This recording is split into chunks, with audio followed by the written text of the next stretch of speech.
Welcome to Big Blend Radio's Global Adventure Show with travel writer Debbie Stone.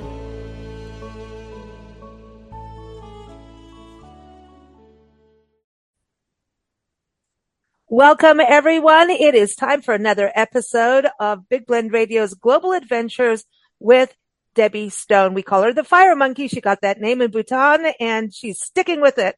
She travels the world, and she also travels America, and that's what we're going to be talking about today. More adventures in New York City. She loves New York City, and we have many other stories from the Tenement Museum to the ice cream, the Museum of Ice Cream, all kinds of adventures that she's had in New York City, great articles and podcasts. So those are all linked in the episode notes, as well as 3 new articles.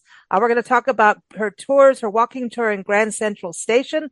We're going to start off with that. She's going to take us to Greenwich Village and talk about a foodie tour she went on. And then the brand new Bansky Museum, she visited that. So all the stories are listed and linked in the episode notes, and you can find them. Also, just go to blendradioandtv.com and type in New York City. So welcome back, Debbie. How are you?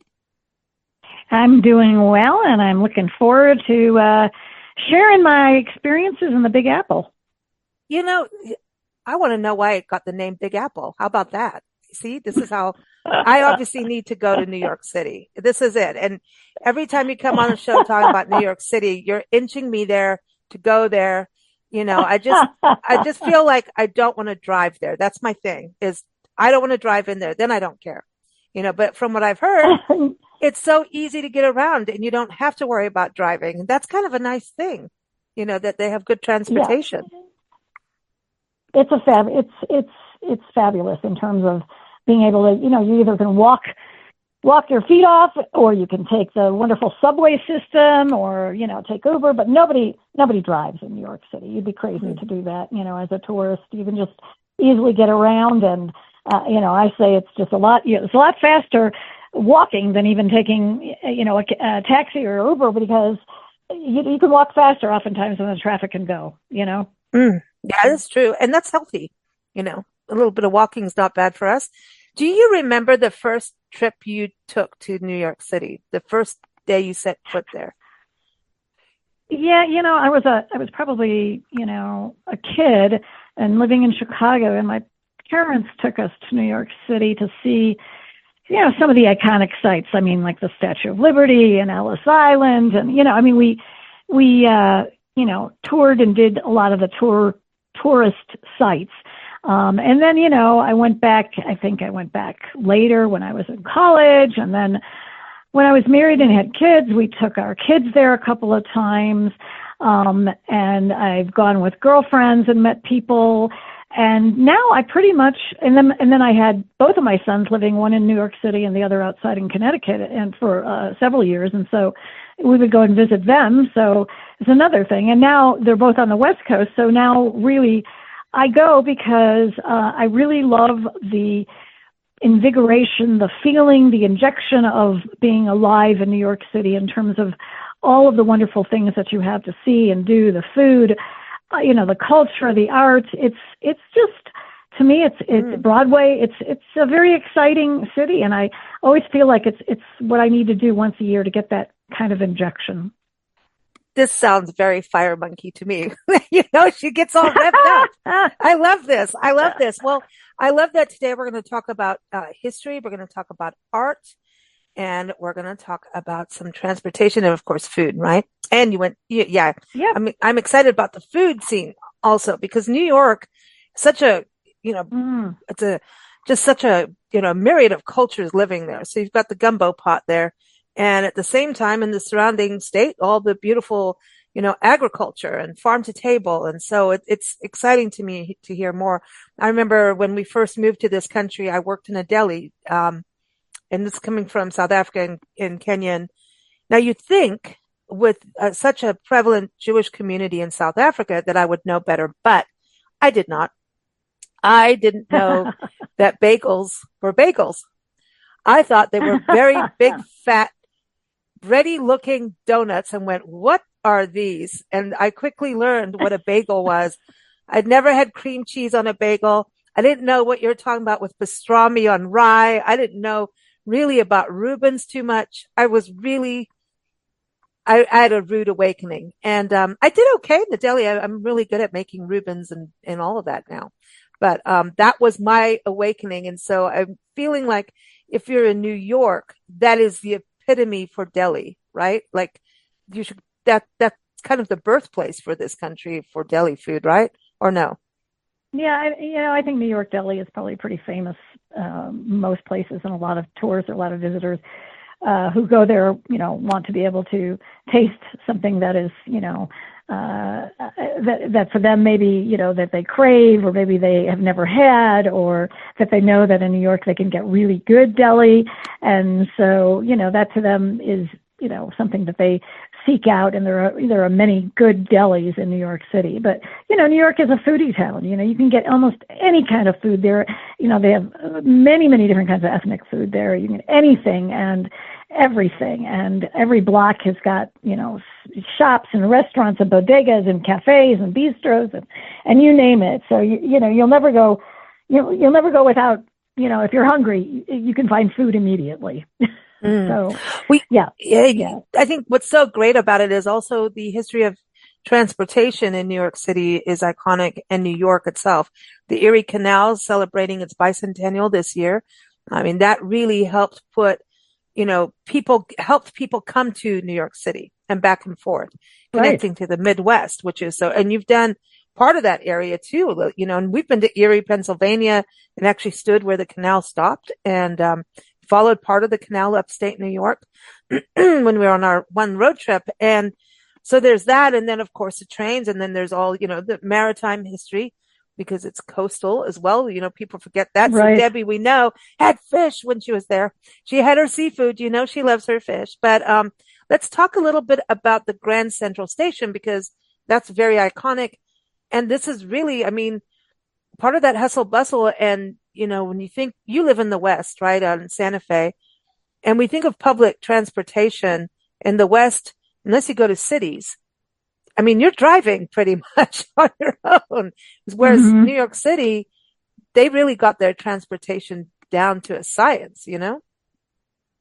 Absolutely. Absolutely. And the Grand Central Station, which is, originally, I mean, its true name is Grand Central Terminal, but it's colloquially called Grand Central Station. But it is a very, very busy place. And you can take a tour. It's Walks Tours official tour of Grand Central Terminal. And, you'll find out all these really interesting facts, not only about the history, but about the fact that, over 750,000 people go through Grand Central Terminal per day. So you can imagine, Wow. how busy it is. But you can also imagine that pretty much nobody really stops to consider the history of this place. I mean, it's really world famous, and it really is a story. It helped shape New York City for over a century. So it's a gem. It's a masterpiece. It's iconic. It's beautiful. And your guide will tell you that it all began with Cornelius Vanderbilt, who we all know, who also was a big railroad guy. And so he bought some land right there in Midtown Manhattan, and he opened the Grand Central Depot because he had, steam engines, plying these tracks, and it became bigger, so they had to reconstruct it. They renamed it Grand Central, and then, there was a huge crash that banned the steam engines from Manhattan. So then a lot of changes had to be made. So the entire building was torn down. They built what is now the current Grand Central Station, and it opened in 1913. So the current rendition is really dates back to 1913. And at that time, they had to replace the steam engines with electric trains. And so today they say it's the largest train station in the world by area.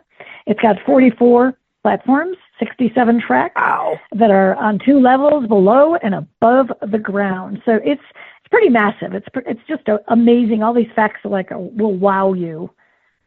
Oh, it's amazing to me too, because, looking at the pictures, and everyone, again, you'll see them, look at the links in the episode notes. It is opulent. And I was thinking about when they created these kinds of depots, right? It's like the welcoming. It's the first thing some people see. Like that is hello, you're in New York City. So do you think, Right. that kind of went into some of the design, the architecture, some of the actual, art in there, like, that clock, those kinds of things. It's a Beaux Arts style building, and it has these, I don't know, well, you walk into the main concourse, which is really the place where you're just like your mouth drops open if you've never been in there before. It's this huge barrel vault ceiling, and you feel like the building is stretching into the skies, and it has this incredible celestial mural painted across it. And then you look at the mural a little bit closer, and it's a winter sky. It has like a couple thousand stars and constellations designed by a French artist. And when it was revealed, people thought that the design was painted backwards. And, they said east was west, west was east. But Vanderbilt, who didn't want to have to pay to repaint the ceiling, said it was painted from God's perspective. And the truth of the matter is, by the explanation plaque that you can see, is that it was painted to be seen from a point of view outside our solar system. So that's what the perspective or the view is. But it's magnificent. It's incredible. But then our guide pointing out this tiny little black spot in the corner of the ceiling. And she said, does anyone know what that is? And nobody really knew. And she said that it was left deliberately untouched as a reminder. And because prior to being restored, the ceiling was black due to all the dirt and grime from mainly cigarette smoke that had accumulated over the years in that station. And so it's really interesting that they kept that as this visible reminder, Yeah, because you imagine how many people smoking in there. Wow.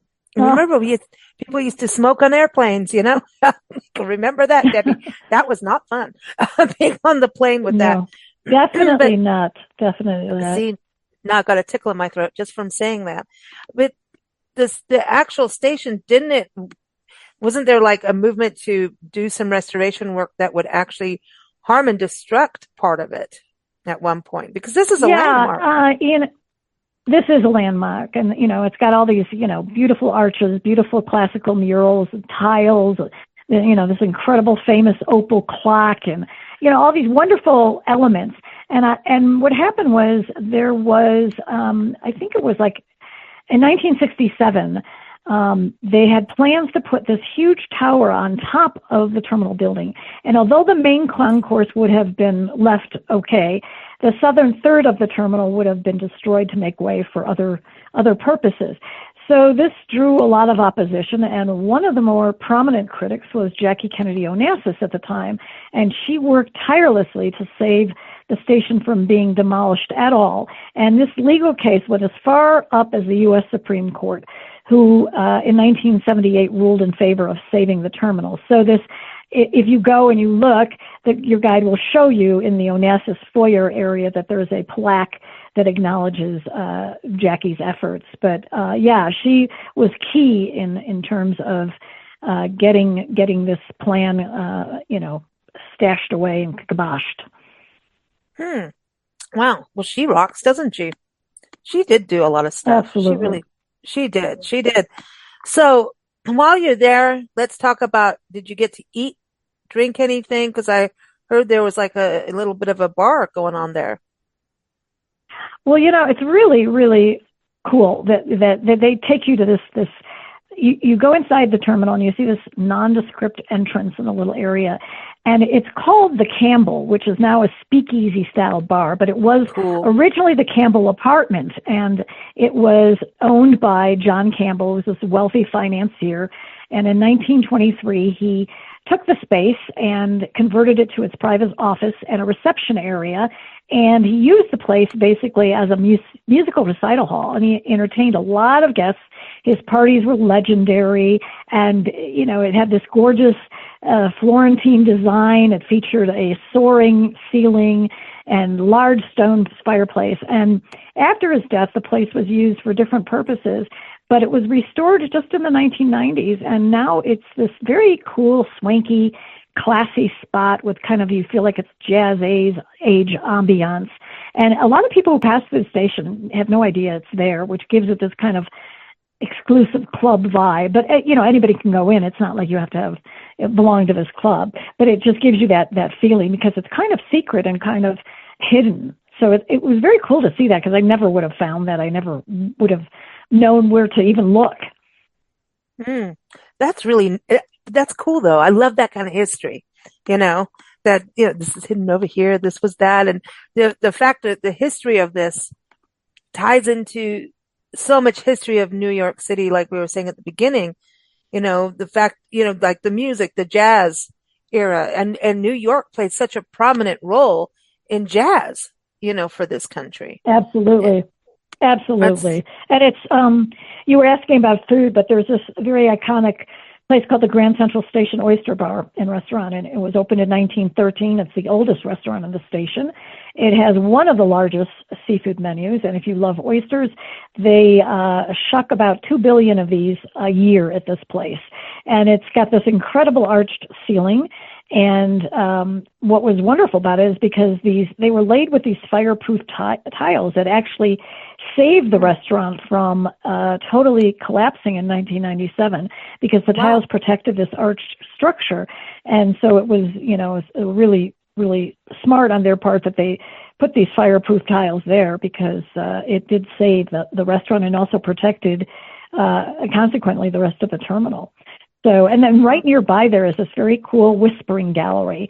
And so we had to try that out. It's, one person stands on one end of the gallery, the other on the other side, and you can whisper and hear what the other person's saying, even in the midst of, all this noise and people walking around. It's just really cool. And you'll see a lot of people trying it out, because it feels like it's something magical, even though there's a scientific reason for this. That's wild. It's like, that's Gossip Central right there. I like that.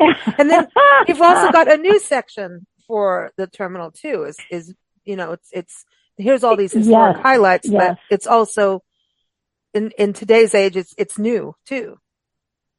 Absolutely. And I did want to mention that inside that famous opal clock that is really in the main concourse, where a lot of people meet, because it's over $20 million, and it's really, it has this acorn at the top, which is a nod to the Vanderbilts, and that's kind of their motif. But there's this information booth there, and it has a secret spiral staircase inside. So if you're working there, you can access the area without anybody seeing you access. So it was created so that these people can avoid being hounded when they leave the booth. As they walk away, people can just stop them. But here with the secret staircase, they leave and go underground, and it's wonderful. They told us that they're asked upwards of 1,000 questions a day. So you can imagine that when they want a break, they don't want to be hounded as they're departing from the information booth. So that was really, really kind of cool. But you're mentioning the new section, which was just built in 2023, Grand Central Madison, and it is for the Long Island Railroad. And it's this really impressive, gorgeous, modern building, and it lies 17 stories underneath Grand Central Station. Whoa. Has the second longest escalator in the country, and all this incredible artwork, beautiful mosaics. And so it was really kind of a treat to see what was new there, because that construction has been going on for quite some time. Wow. That's amazing. That's amazing. Just to think going underground like that, huh? Wow. 17 stories. Huh. Wow. 17 stories. This is a walking tour you can take. So everyone, takewalks.com is the website for the walking tour at Grand Central Station. My gosh. Yeah. Did you stop and eat cheese at the Grand Central Market when you were done? Oh, yeah. I mean, you can peruse, eat what you want. There's there's wonderful fresh foods and ice creams and all sorts of things. So, yeah, there's plenty. Like I said, you will never go hungry in New York City. Never. Well, I think we better just get right to the next part, which is the food. The food. The Greenwich Village and the Devour Tours. Ooh, what a good name, huh? So Greenwich Village. Excellent. And Greenwich Village is such a, again, this is an iconic place. And I always think of Greenwich Village as the arts and the music district. Is that true? I mean, I'm just, I always think about all these musicians. When they're like Bob Dylan and everything, and, being in Greenwich Village. I mean, all these artists, actors, musicians used to live there, be there, work there, do their acts, and they play in the clubs. So it has this really fertile ground for art there, and it's a very, very, very cool neighborhood. It's also home to NYU, so that definitely has a prominent footprint in that neighborhood. It's a large university with 57,000 students, so you can imagine that the students are all over the place, which they are, but so they're intermixed, and then you've got this art community, and then you've got this wonderful food scene that's also in the village. So I have not spent a whole lot of time in the village, and I thought, oh, what a cool thing to do, to eat, to walk around, to learn more about the area, and so I think the tour is really good if you're interested in A, that neighborhood, and B, food. Hey, why not? And so this is called the Ultimate Greenwich Village Food Tour, and it's again through Devour Tours, and so they're a pretty big company too. You can go to devourtours.com. But tell us a little bit about the beginning of this and where you stepped out. And I mean, how many places did you go to on this, do you think? I think we're in, 1 and 2 and then 3 and 4 and 5. I think we're in actually 7 maybe. Wow. Seven. Wow. So and then you get a little bites here and there, and it's great. I mean, you don't ever have to eat lunch, definitely, because you get your lunch as you're on the way, and it's nice because you're walking, so that's a good way to digest in between. But we started at the Court Street Grocers and had a delicious breakfast sandwich. But this is a very beloved sandwich shop, and had a very kind of interesting background. These two guys that met at the Rhode Island School of Design, they opened up in Brooklyn their first restaurant, and they had this regular customer who lived in the city and would make the trip to Brooklyn just for these sandwiches. And he told the owners that they should open a place in the village where he lived because he wanted to have an easier commute. But he persuaded them that it was a great place because, NYU and all these other, businesses. And so they did. And the shop has been very, very successful. And, really cool sandwiches, really funny names, and just kind of a fun place, very small, but a lot of people do. They grab their sandwiches and go take out. And that was fun. And then next up was one of my favorites was the Brigadeiro Bakery.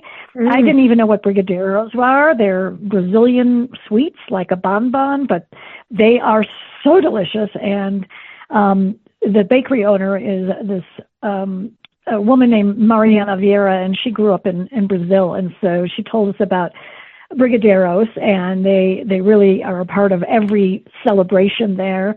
And so we had these wonderful classic chocolate brigadeiros, which were really delicious. But that's the kind of thing you might find. You'd be like, oh, I have no idea what's brigadeiros. I have no idea what they sell in this bakery. What is it? So. Yeah. And you get these stories, these backstories of these entrepreneurs that bring these foods, and it's like, oh, this comes from this country, and then you're getting to know the people history of New York City, who did what. And I think that's the coolest thing of, for food tours, you're learning the history, and it's a delicious way to do it, And I think what I know about Devour Tours is they really like to focus on local and focus on like family-owned mom and pop that maybe generations are still running it, and that have some kind of history, which I think is really fun and very enriching in terms of the tour. Like the next stop was Raffetto's, which is a pasta shop with a very lengthy history that goes back to 1906. And it's right in the heart of the village, and it's now in the hands of the fourth generation, and they still follow the same principles about, their pasta with the best ingredients, and they're still cutting noodles in the shop, and they're still using the original owner, Marcelo Raffetto's, his guillotine machine, which we saw in action, which was really fun to watch them cutting the noodles. But they produce over 50 different kinds of pasta. Think about it. They have chocolate pasta and pumpkin ravioli and black squid ink and all these wonderful, wonderful, tasty pastas. And it was really fun to hear from Sarah Raffetto, one of the granddaughters, I think it was, talk about its history. So that was really, really, really fun. But what was the cheese ravioli like? Because I am a sucker melt for in ravioli. The mouth. Melt in the mouth. Oh. Yeah, melt in your mouth. Yeah. Just delicious. Just delicious. And then if you like your coffee, then you'd love it's called Puerto Rico Importing Company. And another another a shop that was established in the early 1900s, owned and Wow. operated by the same family. And it has great coffees and teas from all around the world. And so, that's really fun. You walk in there and you can just, inhale to your heart's content. I'm not a huge coffee person, but I like to walk in and get my fix of smelling coffee because I think it just has this incredible roasted, aroma to it. So that was really fun. And then, of course, if you're in New York, you have to have cannoli. And so we stopped at the Patisserie Rocco, I think it's called, and we had their cannoli, which was chocolate chip cannoli, which was really good. Oh man, and then this is good. Another favorite is coffee. Pizza. Oh, okay. Now, and pizza. Wait, but man, are you a pizza person? Are you a pizza? I'm a coffee person. I'm a ravioli person. I love coffee. I mean, to me, that's a specialty, but the cannolis, when they're good cannolis, ooh, but now the pizza. Okay. So the pizza thing, cause now you're from Chicago and now you're New York and they both hold major claims to fame when it comes to pizza, but they're completely opposite, aren't they? In crust and thickness, but, you can't say that one is the other at all, right? No. Everybody has to, when they're in New York, they want to go to New York style pizza, and then they're Chicago, they want to go to deep dish Chicago style pizza. And we went to Bleecker Street, which is really, really well known, a winner of Best Pizza in New York by Food Network. It's a very, very popular place. There are lots of awards, lots of reviews, lots of celebrities that get their pizza there. They have, their homemade dough. Everything, is it's the dough and the sauce that, of course, is, what sets pizza parlors apart, I think. And, so what we had was delicious. It was called the Nona Marie pie. So it was just basically your simple pizza, but, that's when you I think can really tell whether a pizza is good. This just had mozzarella, it had marinara sauce, the Parmesan, and it had really fresh basil. But it was that simple pizza. But you go and you taste that, and you're like, yes, you can taste all these flavors. It's not, it's not riddled with all these other elements on it. You can kind of just taste what the pizza is really a lot. The dough and the sauce, and of course that means that was the ingredients are good. The ingredients are key. Like they have to be. They're not second class or second grade, or you know what I mean? Right. That has to, be fresh and, ooh, man, okay. I'll go have pizza. I'll go do it, so yeah. So this is like pizza and then you went the Painted Row. So this is like multicolored houses? They're beautiful historical homes in these different pale pastel houses, and you really drool at them because they're just quintessential of that style, and they sell for millions and millions of dollars today. So it's like our guide was saying, don't get too excited about these. He's like, that one over there sold for $9 million or something like that. And we're just like, okay, but, and then, he told us a lot about, the fact that, there's a lot of comedy clubs and there's a place called the Bitter End, which is the oldest rock club in the city. And a lot of greats have played there. And then, we ended the tour at this, an established watering hole with, a lot of microbrews, a lot of good comfort food. So there was this very cool story behind that. It took place in Prohibition, but our guide told us that there'd be this booth outside of these places, and they'd say, come see the blind tiger inside, and you'd purchase your ticket. But everyone knew that there wasn't going to be a blind tiger inside. This was a kind of a code word for that there was alcohol. Oh, see, we just called it Wiki, but okay. So I love, we interviewed someone, a photographer and journalist. It's got to be like 15, 16 years ago on the podcast. And they did a New York City bars during Prohibition, black and white historic photo book. And the stories of New York City's bars, I'm like, why aren't we doing this in the bars? And they had like different cocktails and, so it's really fascinating how New York City was like, you aren't going to stop me. We're a city. We got No. stuff going on. We got jazz. You can't have jazz without, the cognac and all of that. You can't do that. That's not going to happen. Louis Armstrong's not going to come and play unless imbibe him, literally. Yeah. Yeah. That's such a cool story though, because everybody wants to go see, it's like the roadside zoo, but hey, we've got it inside. Come on in. Yep. Come on in. Yep. So, that was interesting. So everyone, that again was the Blind Tiger, Ale House. But these historic stories, I did want to touch back at the beginning of your tour where you met Rick, your tour guide. You met him at a very historic arch, in Washington Square Park. And that is iconic. This is some super big history for us, isn't it? Well, it really takes center stage in this place, but it was built in 1895. It's this huge marble arch, and it honors George Washington and his principles of democracy. So it's a place where a lot of people meet. And so, we heard all about that, which was kind of cool. One of those places I had walked once years ago. I think I'd walked by it, but I didn't really know what the history was. Mm. Okay, so now let's go to Banksy. We've all heard about Banksy and this art that appears magically all over the place. But yeah, come on. It's cool what he does. And he does some very interesting political art as well. I think this is cool that there's a museum.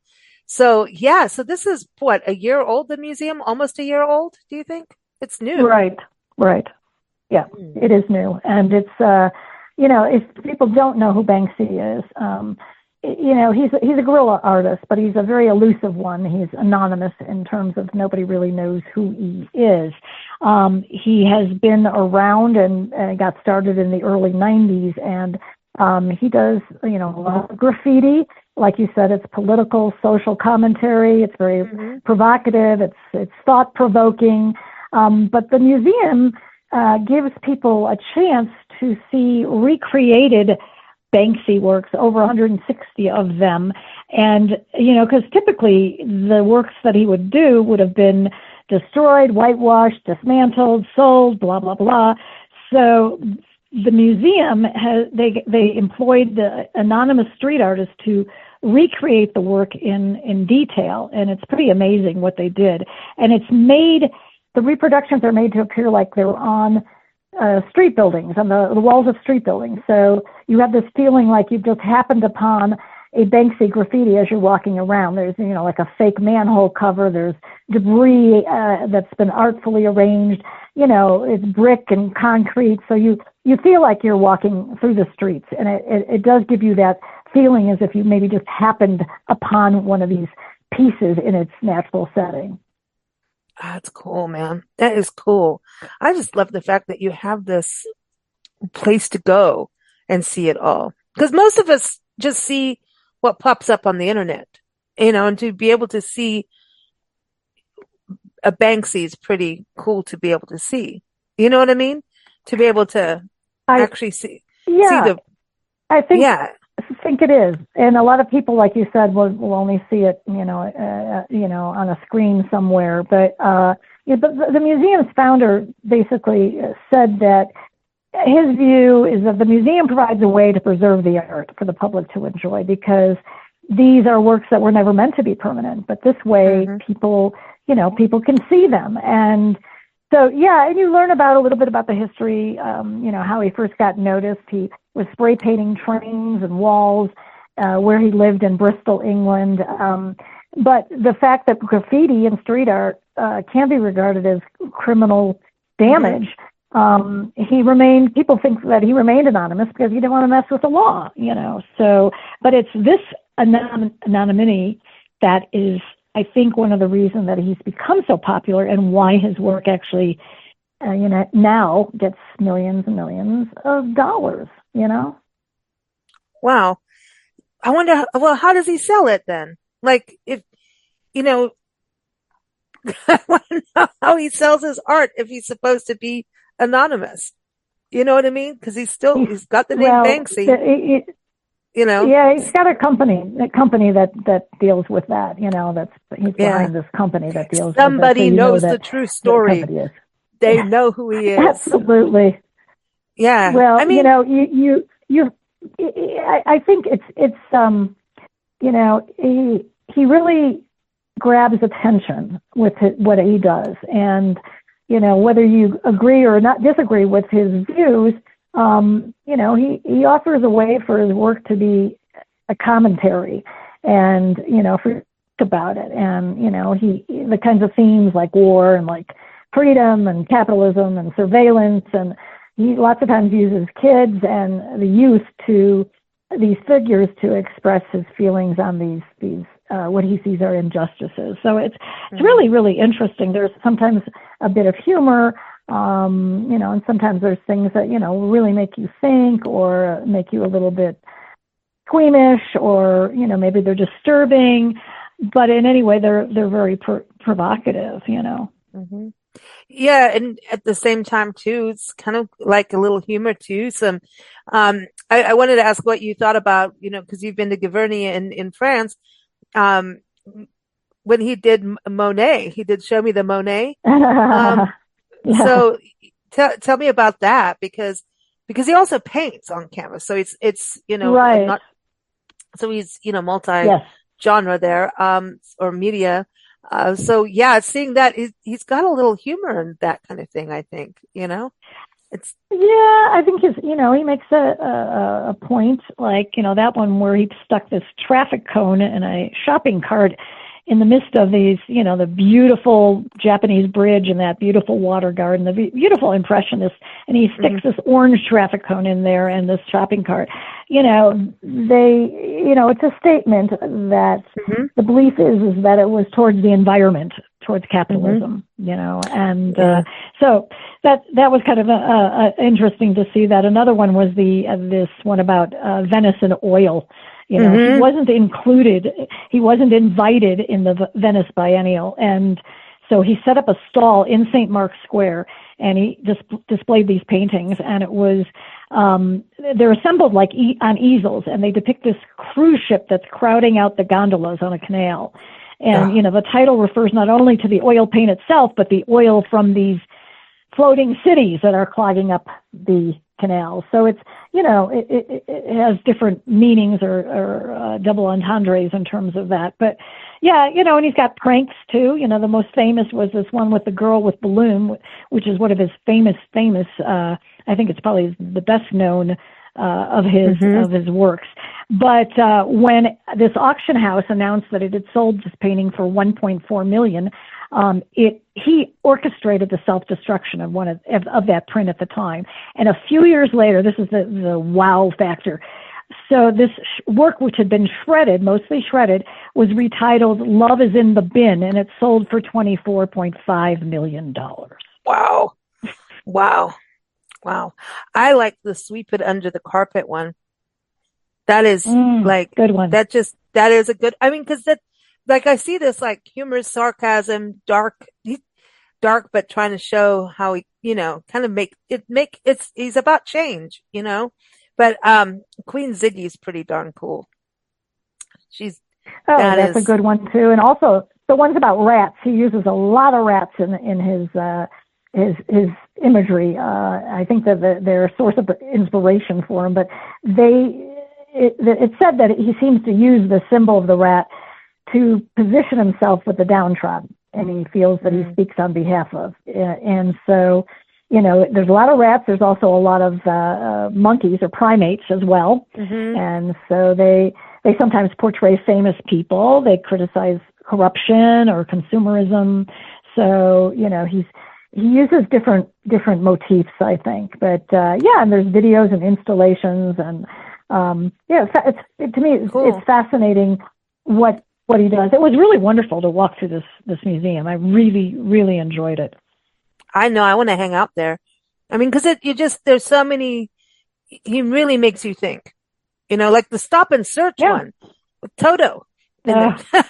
Yeah. And your little dog Yeah, I too. know. Isn't that, I mean, it's like, wow, Yeah. it was a commentary on how security limits, it can be irrational. And, there's Dorothy in there and there's a policeman in riot gear searching her, so that was interesting. Another one that's very poignant is this one called Follow Your Dreams, Canceled.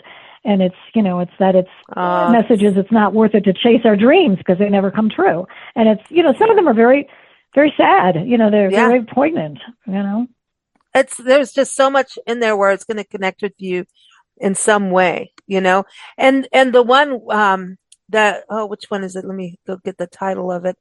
With the guy throwing, the, the flowers, and it's at the front and at the, when you go to the entrance of the museum, when you look at it from the street, the exterior, Yeah. that Yeah. guy throwing the flowers. I'm like, yeah, that Yeah. makes you think. Yeah. That really makes you think, Yeah. you know? Yeah. Yeah, There's so much.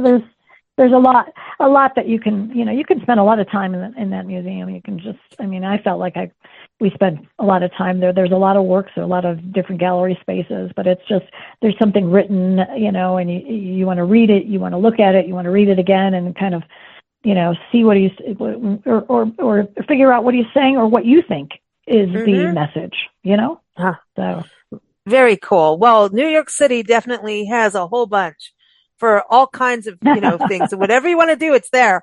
Whatever you want to eat, it's there. It's the Big Apple because, it's iconic for so many different things. Horse racing, jazz, food, all of those things. And it did get its name from a sports writer who overheard it at a race, horse race, when he was in New Orleans. He heard one of the stable guys say something about horse racing in New York State and said it's the Big Apple, and it's stuck ever since then. It became a tourism campaign, but it's got a lot of different names, like Gotham, the city that never sleeps. So, yeah, it does feel like New York would never go to sleep. Do you feel that when you're there? Yeah, you obviously get that little Absolutely. sparky of like, I'm the fire monkey. I got this energy here. Like, yeah, Debbie does not need coffee. And I feel very, I always feel very safe walking around New York at night, and I always feel okay. I'm not nervous. Of course, I'm sure there's areas in the city that I would not be walking around, but there are many areas of the city that I feel very comfortable walking around at night. There's a lot of people walking on the streets. People are up doing things, out doing things, eating, drinking, whatever it is. And it's just, to me, it's just, and I feel like the Big Apple, it's like, go and take a bite out of the Big Apple, and keep taking bites out of the Big Apple because there's so much to see and do. Yeah. Where are you going next? Well, let's see. Where am I going next? I will be heading eventually to the Mississippi, the Gulf area. Oh, that's right. Down by Biloxi area, and so that'll be really fun, I think. So I haven't got to go to the Hard Rock, that area. So Hard Rock Hotel, the Hard Rock Casino.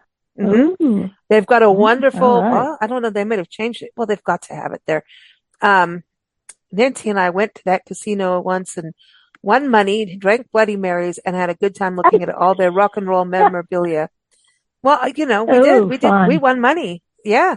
We have a rule. Yay! If you go to a casino, we're only allowed $20 each, right? And so, I start begging for Nancy because she's like, no, that's all we do. We will have no bad habits around here except for wine. But then that turned into Bloody Marys because we did good. And then Nancy said, that's it. We made way more than our $20. Let's go have a Bloody Mary and leave. But, the memorabilia it was just so awesome. They had just great, like, clothes from Elton John and like outfits from Madonna and Lady Gaga and Tom Petty stuff and Beatles, a wing of Beatles memorabilia. So, to me, I know people gamble and it's one of those places where, Biloxi's known for its casinos and everything, but beautiful beaches out there. It's where people in New Orleans go for summer, but, man, that memorabilia. So if you get a chance, I don't know if it's still there, but I still look at those photos once in a while just to look at it. What people wore and did, back in, it's still doing. So I always had a dream. A friend of mine when we were in high school, we both said, we're going to open a Hard Rock Cafe one day. And we really looked into it. And we were like, oh, we're not multimillionaires. And really, I don't want to serve burgers. So I did a deli for a little bit. And then I went, there's no way in heck I'm ever running a restaurant. Are you kidding me? But good music, like those, they put on great shows. Hard Rock is, yeah, I mean, it was so iconic and a big deal for us, so Yeah. when I finally really got to definitely. one in London too, I remember. But yeah, I'm so glad you're going there. You're going to have a good time, some nice warm weather. And everyone, Debbie will be back on the show again every fourth Tuesday. So thanks for tuning in. We hope you go take a bite out of that Big Apple, enjoy it, take a walk in Central Park, and have a good time traveling this year. Thanks, Debbie. Thank you. Take care. Bye-bye. Thanks for listening to Big Blend Radio's Global Adventures Show with travel writer Debbie Stone. Debbie is here every fourth Tuesday. You can keep up with us at bigblendradio.com.